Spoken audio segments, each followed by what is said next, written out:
Hey YouTube, it's Eric coming at you with an update. Um, I'm not in the hospital anymore. It's Friday, the 10th. Um, I had my procedure on Wednesday, the 8th. So I'm home now. I know in my last update, I seemed really alert and I didn't have any pain. Well, that pretty much changed the next day. Um, so basically, I guess I was still high on the anesthesia, which was nice. Um, but what was killing me was nausea. I was getting very, very nauseous. And I told the team that my family has a history of becoming nauseous when anesthesia wears off. Um, so they wound up giving me 2 IV injections um, of anti-nausea stuff just to see how that would work, and it didn't. So they went one step further and did an injection into my arm muscle. Phenerdin, I think that's what it was called. And that seemed to work really well. I was having a lot of trouble, and I still am a little bit getting water down. I have a lot of gas, and I wasn't able to get up and walk around as much as I wanted to the next day because of how much pain I was in, and I just didn't want to like vomit all over the hospital floor in the hallway. So the nurse today actually gave me a suppository, and that really, helped aid farting and got rid of a lot of gas, which was nice. So now I think what I'm left with as far as pain is just some residual gas and the actual pain of the surgery. I got home around 4, I think, and I just took a nap. And I woke up and I was completely stiff. It hurt really bad to get up out of bed, to go to the bathroom, have a bowel movement hurt, just in the stomach area. So I just gave myself another dose of Oxy. I did really well. I went 4 hours without it, and all of yesterday I did well with my pain pills or pain medication as well. I'm really trying not to be dependent on it so I can gauge how fast my recovery is going. But when you're in pain, you're in pain. So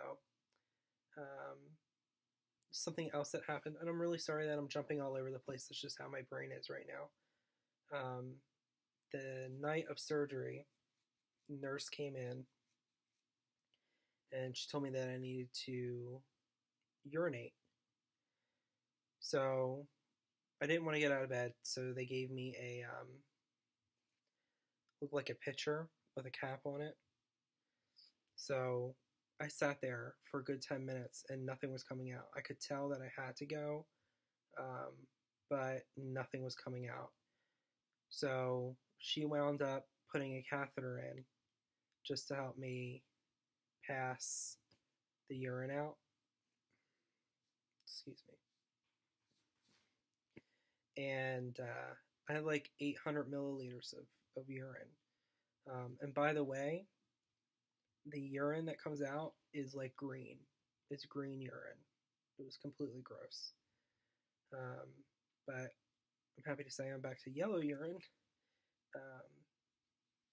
Just trying to get all my sips in.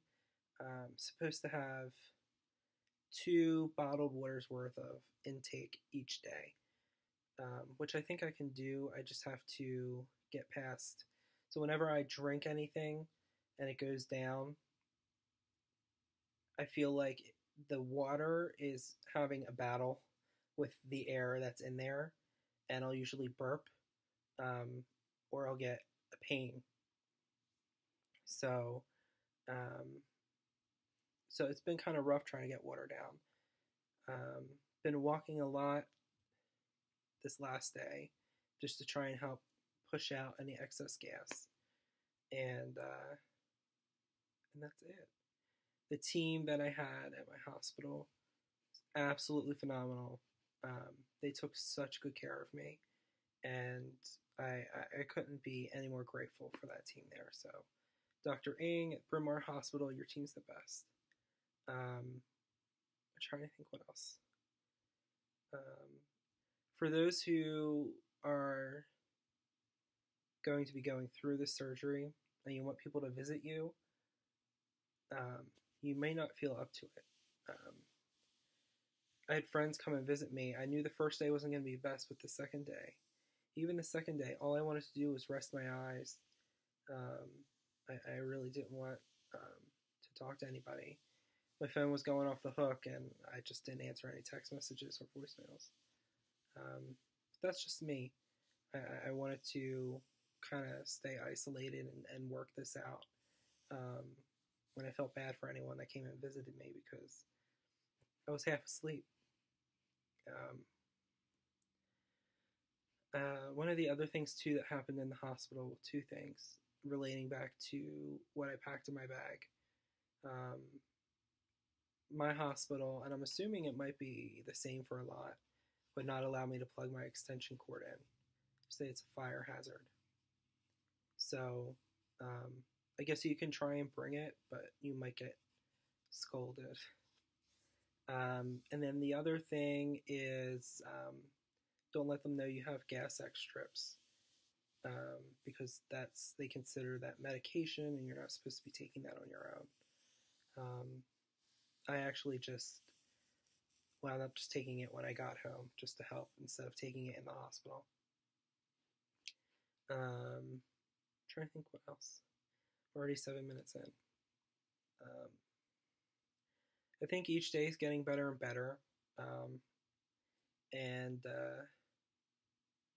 we're making progress. So I just can't wait until all this starts feeling better. And I know it'll be soon, and I know that it might take time, but I'm ready just to kind of get back to quote-unquote reality with my new pouch. So yeah, that's it. I guess a question I had for a lot of people was how long did it take you to get to feel normal again, to where you weren't taking your pain medicine, you were able to walk around with minimal pain.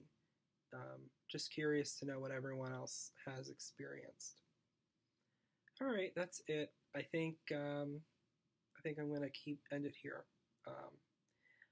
I guess I'll talk to you later, and thanks so much for watching. Have a good night.